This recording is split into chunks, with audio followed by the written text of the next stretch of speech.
Salam, xoş gördük hər birinizi. Mən BTV Xəbər Rəvanə. İllərdir Heydər Əliyevin adını sipər edib. Bugünə kimi gələn Ramiz Mehdiyev əslində nə planlaşdırırdı? Məqsəd nə idi? Dövlətin içində bu qədər qalmaqalın kökü hardan gəlir?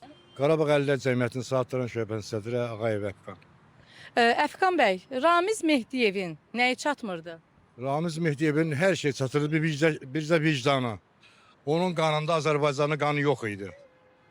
Ailəsi erməni, qohum-əqrəbəsi erməni və erməni soyluları, erməni əsirlər yığmışdı ətrafına və Azərbaycanı ən azından bir 50 il geri saldı. Azərbaycana vurmadığı zərbə qalmadı. Dövlətin inkişafına maneçilik törətdi ilk növbədə. Qarabağın işğaldan azad olunmasına ilk növbədə maneçilik yaradanlardan biri oldu. 16-cı ildə bizim ordumuzun döyüşünün qarşısının alınmasında, ermənilərə məlumatların ötürülməsində və onun ətrafındakı çox cinayətkar insanlar da var. Hətta onlar orduya da sirayət etmişdi. Mən özüm hərbisi olmuşam, bilirəm də onlar nələr törədiblər orduda. Və bizim ordumuzun o 16-cı ildəki bəzi uğursuzluqların da səbəbkarı həmin o cinayətkar ünsürlər var. Hansı ki onlar hələ də bəziləri paqon daşıyır, bəziləri generaldır. Yüksək rütbələrlə mükafatlandırıblar. Yüksək titullarla, medallarla, orderlərlə. Onların hamısının orderini də almaq lazımdır. Onların titullarını da almaq lazımdır. Və Ramiz Mehdiyev ilə bağlı olan Azərbaycan hakimiyyətinin təmsil olan insanların hamısının xalqın mühakiməsinə vermək lazımdır. Azərbaycan xalqı özü onları cəzalandırmalıdır. Çünki onlar vətənə xəyanət deyəndə ən ağır maddə vətənə xəyanətdir. O da dövlətin başında duran insanlar idi həmin dövrdə, həmin vaxtda. Həmin insanlar da əksəriyyəti yenə təkrar edirəm, erməni əsilli insanlardır. Onlar ailədə erməni dilinə danışırdılar. Hələ mən aldığım məlumata görə indi bu nə dərəcə düzdür.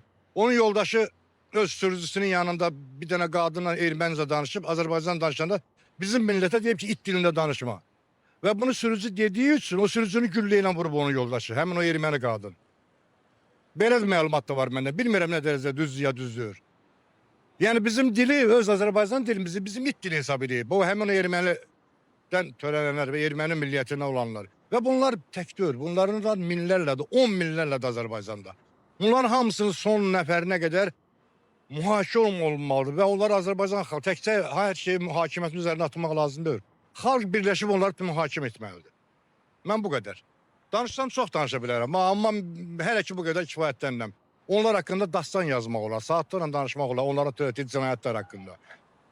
Çox təəssüf edirəm ki, bu xalqımızın bu geridə qalan 25 ilində, 28 ilində onların əli olub. Azərbaycan xalqının yaşayış tərzində onların əli olub. Çünki bizə o xalqa o zülmü onlar veriblər, o qədər xəyanət törədiblər ki, onu yalnız istintaq müəyyənləşdirə bilər. Biz müəyyənləşdirə bilmərik. Salam, xoş gördük. Özünüzü təqdim edin. Adım Zöhrəb Babayev, təqaüddəyəm. Zöhrəb bəy, Ramiz Mehdiyevin nəyi çatmırdı? Onun qızıl balıq nağılını bilirsiniz. Deyir ki, qızıl balıq mənim nökərim olmalıdır. Gərək olmayaydı o. Dövlətə qarşı eləməyədi. Bizim dövlət yaxşı dövlətdir. Əgər bu həqiqətdirsə. Nazim. Nazim bəy, Ramiz Mehdiyevin nəyi çatmırdı? Vallahi mənim o barədə məlumatım yox.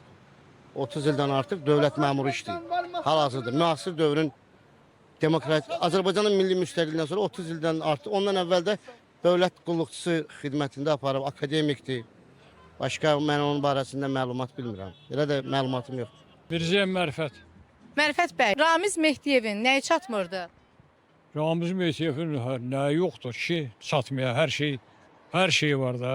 İndiki Azərbaycanda bir təxribat törətmək üçün heç bir ləyaqətsiz bir söhbətdir. Yəni mən elə düşünürəm valla. Ona görə ki, bu Azərbaycan indi asılacaq çıxıb, o boyda ölkədə neçə ildə əsarət altında qaldı.